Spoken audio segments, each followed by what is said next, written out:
Voilà, avant d'écouter l'évangile du jour, je nous invite à poursuivre notre prière. Prions maintenant. Comment ne pas te louer, Dieu notre Père, pour ta présence. Tu es au milieu de notre louange et nous en sommes tellement touchés, Seigneur.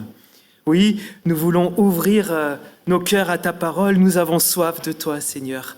Alors viens par ta parole nous visiter, nous transformer et nous serons dans la joie tout ce jour. Amen. C'est beau d'être ensemble, frères et sœurs, n'est-ce pas? Merci, mon frère. J'aimerais vous parler ce matin un tout petit peu des cousins. Nous avons tous et toutes des cousins. De chouettes cousins, non? Et parfois, peut-être certains d'entre nous font des cousinades. Oui ou non? J'aimerais juste vous parler de mon cousin Joël. On est contemporains, c'est-à-dire qu'il a 3 mois de plus que moi. Il est prof de physique dans un lycée. Et ce qui est génial avec lui, c'est que c'est un œnologue de hors pair. C'est une véritable encyclopédie sur le vin. Il connaît tout du vin, le terroir, les cépages, la chimie du vin, les bonnes et les mauvaises années. Alors quand on l'invite à un repas, on peut se dire, mais voilà, c'est génial d'avoir ce cousin Joël avec nous. Et j'aimerais, et c'est le texte biblique qui nous invite à regarder, un autre cousin, parler d'un autre cousin, c'est le cousin Jean-Baptiste. Alors c'est la tradition chrétienne qui le nomme cousin de Jésus. Jésus et Jean-Baptiste seraient cousins. La Bible dit qu'ils sont parents, mais ne précise pas. En tout cas, Jean-Baptiste est de la famille de Jésus. Pourquoi est-ce que j'ai parlé de cousin? Parce que Jean-Baptiste est vraiment, franchement, un cousin précieux pour nous. Et voici mon humble thèse ce matin, l'Église a toujours besoin de ce cousin Jean-Baptiste. L'Église a besoin encore du ministère de notre cousin Jean-Baptiste. Alors je vous invite à lire ce texte et découvrir cela ensemble. C'est pour ça que j'ai lu aussi ce titre, « Mais lui », parce que Jean-Baptiste nous dit quelque chose. Mais lui. Alors on le voit ensemble, en quoi Jean-Baptiste est un cousin vraiment précieux pour notre Église? On y va ensemble?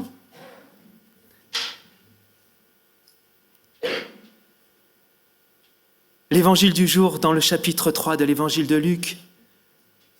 Le peuple attendait plein d'espoir. Chacun pensait que Jean était peut-être le Christ. Jean leur dit alors à tous, Moi, je vous baptise dans l'eau. Mais celui qui vient est plus fort que moi. Je ne suis pas digne de délier la lanière de ses sandales. Lui vous baptisera dans l'Esprit. Lui vous baptisera dans l'Esprit Saint et dans le feu. Il tient en sa main la pelle à vanner pour séparer le grain de la paille. Il amassera le grain dans son grenier, mais il brûlera la paille dans un feu qui ne s'éteint jamais. C'est en leur adressant beaucoup d'autres appels encore que Jean annonçait la bonne nouvelle au peuple. Alors que tout le peuple était baptisé, Jésus fut aussi baptisé. Et pendant qu'il priait, le ciel s'ouvrit, l'Esprit Saint descendit sur lui sous une forme corporelle comme une colombe, et une voix se fit entendre des cieux.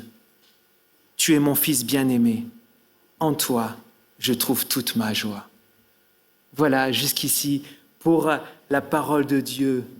Et ce que je n'ai pas dit, c'est que c'est un épisode 1 aujourd'hui que nous allons vivre ensemble. C'est donc qu'il y aura bientôt un épisode 2. Mais revenons sur Jean-Baptiste. Voilà ce que je propose. L'Église a besoin du ministère de Jean-Baptiste. Avec Jean-Baptiste, nous nous trouvons un tout petit peu entre l'attente et la joie à venir. Et nous l'avons lu ensemble. D'abord, ce texte commence par une attente. Le peuple attendait. Et je crois que nous ne sommes pas tous égaux devant l'attente, n'est-ce pas? Nous réagissons un peu différemment quand nous attendons quelque chose. Pour ma part, parfois, l'attente me bloque. J'angoisse un peu en attendant. Je ne sais pas vous, comment vous réagissez?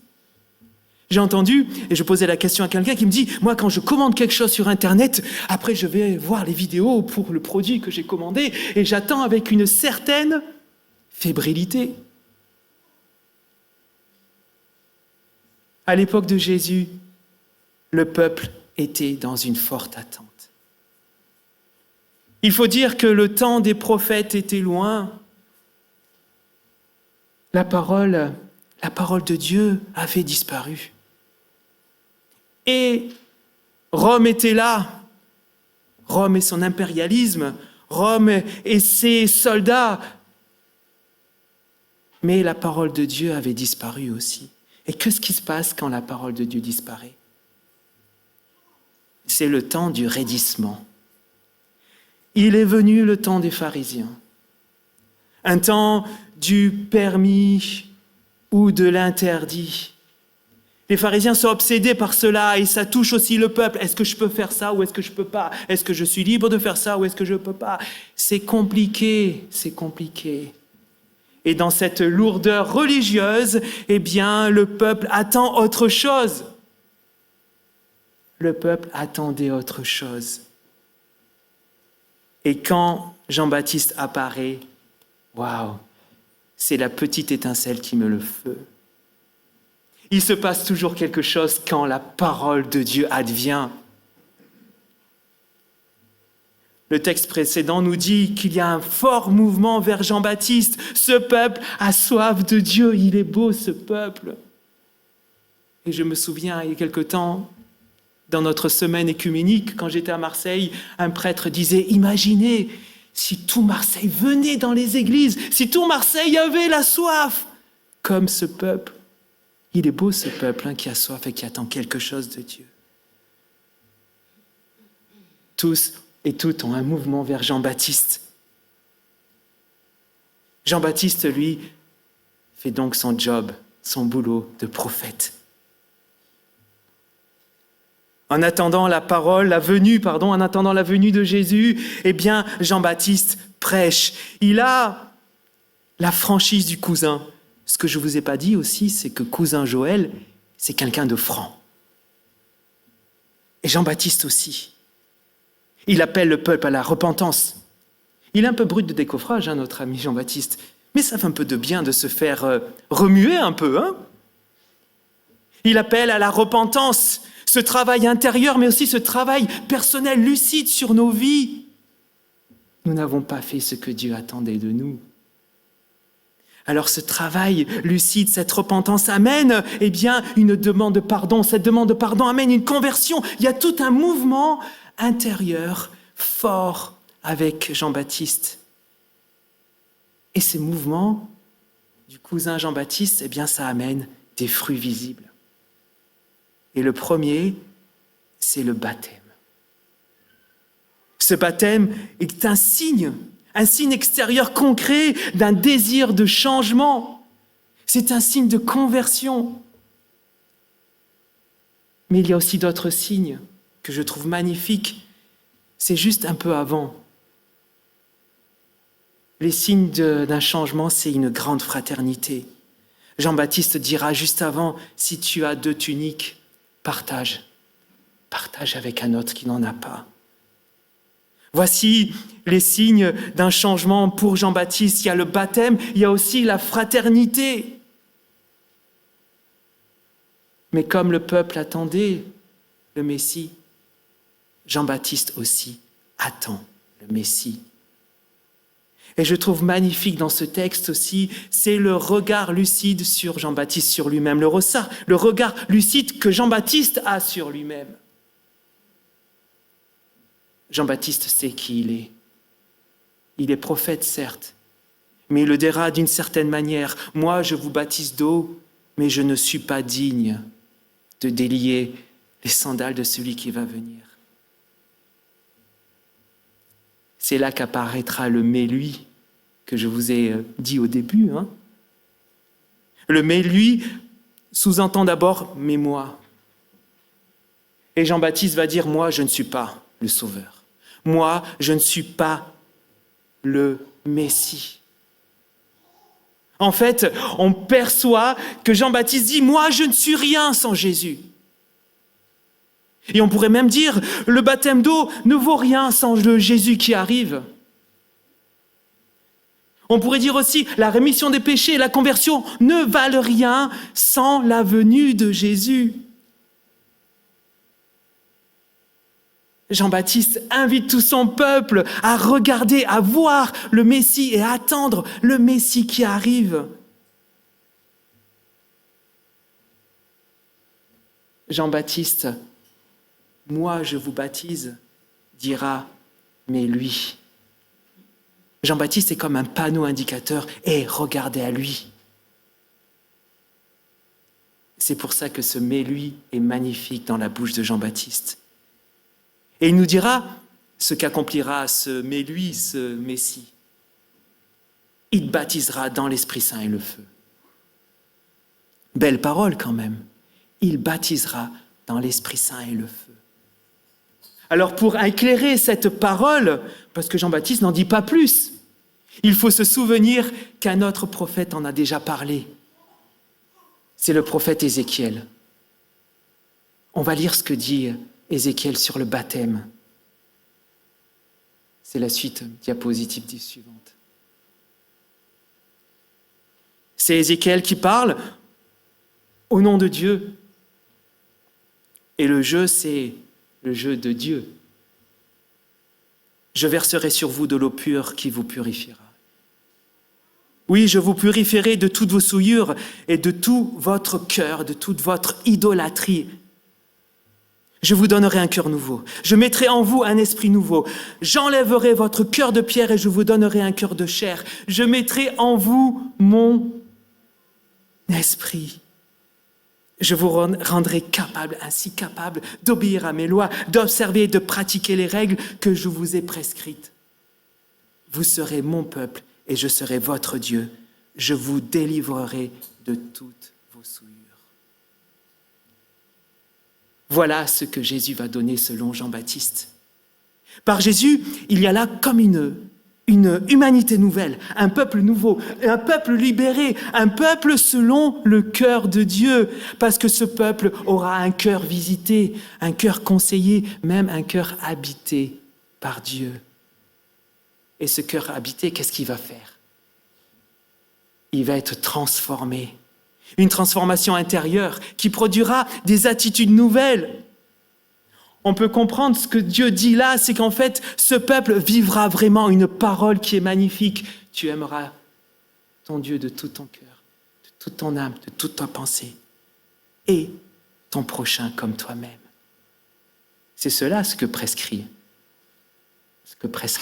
le commandement de Dieu. Vous voyez, avec ce baptême dans l'esprit, il y a des fruits visibles. Des fruits visibles qu'on pourrait penser aussi aux fruits de l'esprit, que vous connaissez tous. L'amour, la joie, la paix, la patience, la bienveillance, la bonté, la fidélité, la douceur, la maîtrise de soi.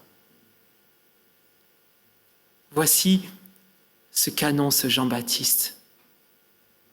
Voici ce qu'annonce ce mais-lui de Jean-Baptiste. Quel magnifique Seigneur selon Jean-Baptiste. Quel magnifique mais-lui nous accueillons. Alors il me faut un petit peu résumer ce que je viens de dire quand même. Parce que je vous sens peut-être un peu inquiet. Mais lui, c'est quoi exactement? Résumons donc. Vous êtes prêts? Merci. Jean-Baptiste amène le peuple vers Jésus. Ok? Le peuple et Jean-Baptiste attendent tout de Jésus. Lui purifiera, c'est-à-dire qu'il ôtera la paille inutile de nos vies. Lui transformera nos cœurs. Lui donnera l'Esprit Saint. Lui rassemblera, lui sauvera.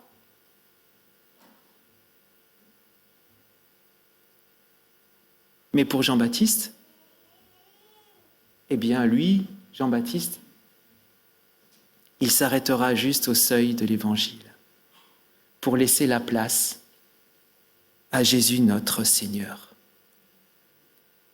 C'est déjà bien quand même. c'est déjà beau. Et je veux vraiment remercier le Seigneur pour ce Jean-Baptiste. Mais là, peut-être depuis le début, vous vous demandez, mais en quoi Jean-Baptiste est-il pertinent pour nous? En quoi l'Église a besoin encore de ce Jean-Baptiste? Vous vous posez cette question, n'est-ce pas?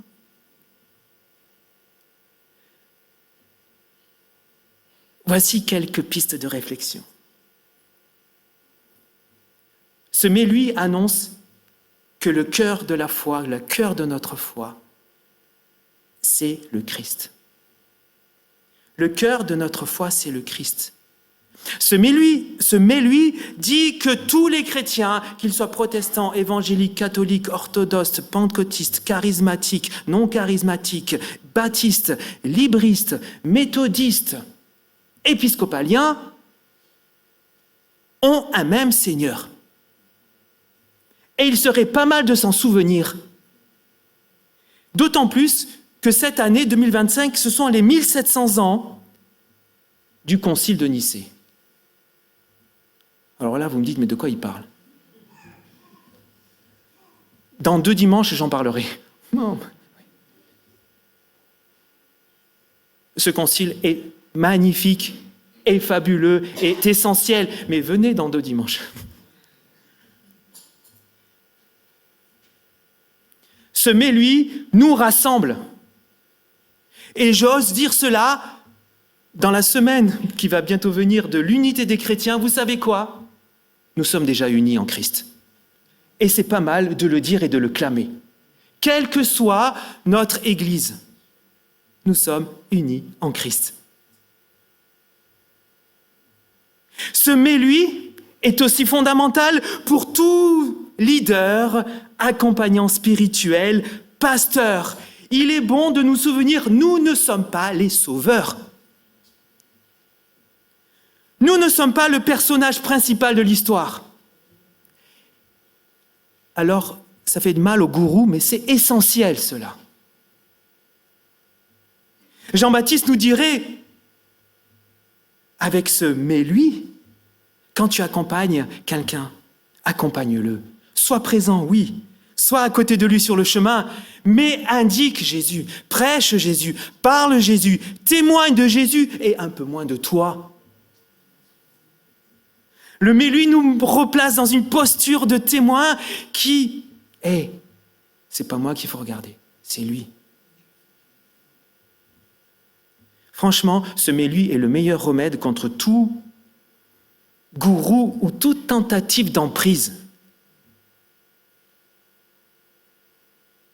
Ce mais lui remet au cœur de l'importance de la rencontre personnelle avec Jésus. Et je trouve ça tellement pertinent. Ce mais lui encore, et c'est pour cela aussi qu'à mon sens, Jean-Baptiste est encore important, même fondamental pour l'Église, c'est que ce mais lui nous dit aussi un peu « mais nous ». Alors je m'explique. Vous savez que nous en savons plus sur Jésus que Jean-Baptiste. Nous en savons plus sur Jésus que Jean-Baptiste. Nous en savons plus sur le projet de Dieu que Jean-Baptiste. Et Jésus dira d'ailleurs une parole étonnante, celui qui est le plus petit dans le royaume sera plus grand que Jean-Baptiste. Jean-Baptiste, c'est comme tous les prophètes de l'Ancien Testament, ils perçoivent quelque chose.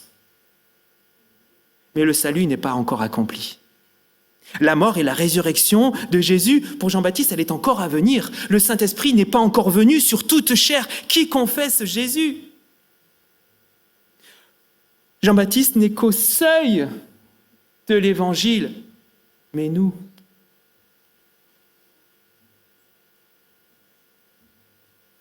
où sommes-nous? Si vous répondez rien, là, quand même. Nous connaissons le mystère du Christ révélé, c'est l'apôtre Paul qui nous dit cela. Et nous attendrons le retour de Jésus. Alors imaginons si Jean-Baptiste revenait là, comme ça, juste comme ça. C'est fiction, hein? Nous qui avons L'Esprit, nous qui avons la Bible avec tous les enseignements suffisants. Tout est exposé du plan de Dieu dans la Bible. Imaginez si Jean-Baptiste était là aujourd'hui avec sa fougue, avec sa passion, avec sa franchise. Vous imaginez cela? Que nous dirait-il? Certainement, il serait, trop content de voir ça, mais c'est beau. Tous ces chrétiens de par le monde. Et c'est peut-être la joie qui est là. Jean-Baptiste serait certainement enthousiaste et joyeux. Qu'est-ce que c'est beau tout ça!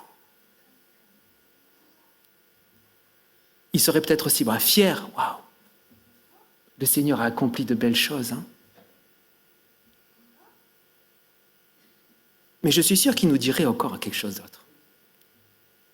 Il nous dirait, mais alors racontez-moi, où en êtes-vous avec votre engagement avec Dieu?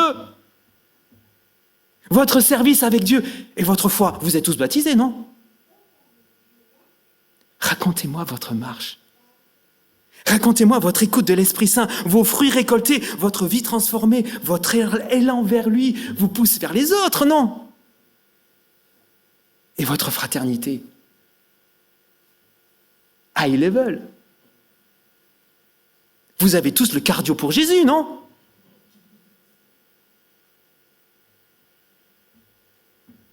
Qu'est-ce qu'on répond à Jean-Baptiste?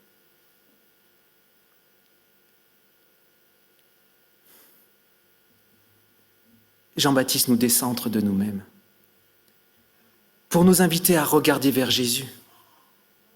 Il est ce témoin, ce panneau indicateur. Et c'est lui qu'il faut regarder. Il nous invite à confesser, oui, Jésus, à nous réjouir d'avoir cet esprit.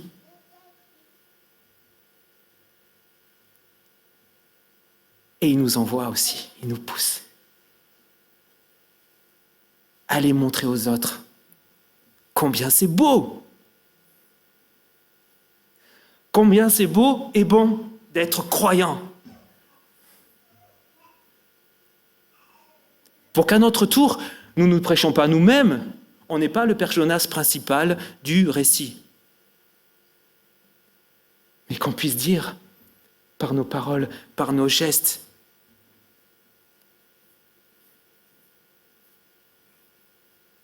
lui, c'est lui qu'il faut regarder. C'est lui qu'il faut suivre. Vous comprenez que ce « mais lui » engendre pour nous un « mais maintenant » en lui, un « mais maintenant » pour lui, un « mais maintenant » ensemble. Alors je trouve ça vraiment fondamental d'écouter encore et encore ce Jean-Baptiste.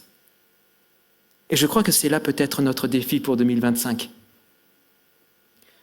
On a encore le temps de se souhaiter bonne année. C'est vrai, on a tout le mois de janvier apparemment pour le faire. Maintenant, il faut le faire le plus vite possible. Parce que notre année sera bonne, je crois, que si nous osons vivre Jésus ensemble. Montrer Jésus ensemble, nous laisser transformer ensemble pour Jésus, pour aller un petit peu changer la vie des autres. Et je crois que notre monde en ce moment en a grandement besoin. Alors frères et sœurs, c'est ma prière pour nous tous. J'ai tenté de vous montrer à quel point c'était important, ce « mais lui ». Que cette parole poursuive son chemin en nous, avec nous et pour les autres. Amen.